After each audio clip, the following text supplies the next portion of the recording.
This topic's title would really be a perfect pick for another Harry Potter series. Abramovich, frozen assets, and the House of Lords.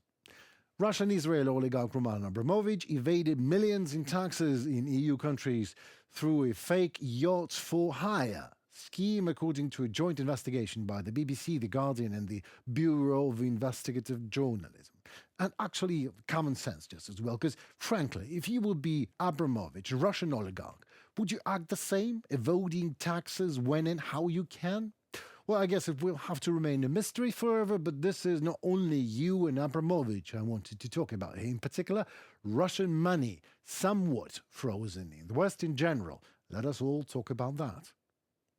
Back then, the UK's House of Lords issued a report a year ago condemning the incomprehensible, what they call failure of the government to spend frozen funds from Russian oligarch Roman Abramovich's sale of Chelsea Football Club on aid for Ukraine.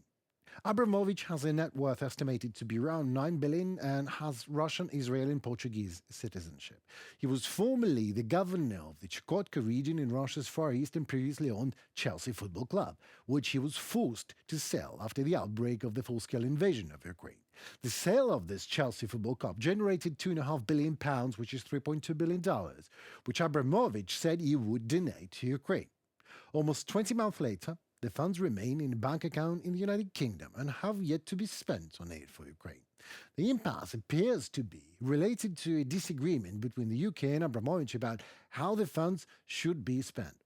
It reflects poorly on Mr. Abramovich and the government for failing to enter into more binding agreement, the report said. Let us all remember how it was.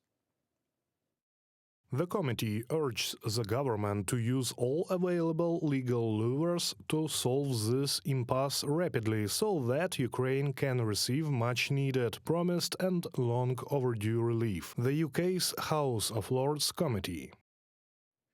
Right. Abramovich and other top Russian oligarchs were sanctioned after the beginning of the full-scale invasion of Ukraine in February 2022. So Abramovich later filed a challenge against the decision at the EU court in Brussels, stating that he had no influence over the Kremlin's decisions whatsoever and that his business interests were not connected to the war. Abramovich lost this appeal to be removed from the sanctions list in December 2023.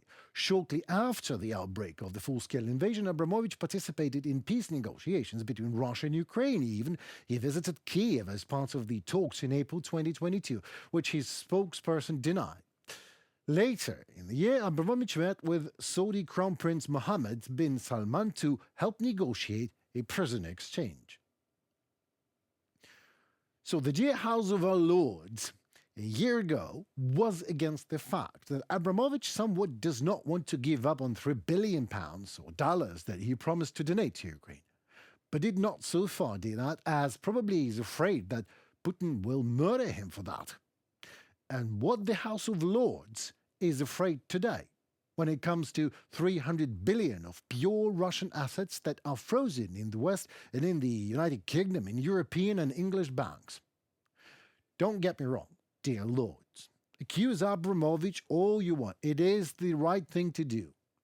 But the bare fact is, a war that costs twice as much in money than Russian assets frozen, about $700 billion and counting, added to immeasurable suffering and hundreds of thousands of Ukrainian lives lost amidst Russian-style criminal invasion of Ukraine. And all these 300 billion Russian assets are still there, still in English and European banks. So why don't you go ahead and give Abramovich a fine British example of how it all should be? Alienate Russian oligarchic property. All these castles in Wales where, in 1,000 years history, people are all of a sudden talking Russian now. Take all that, sell it, add 300 billions in Western banks, at least English share of it, and give it all the money to Ukraine.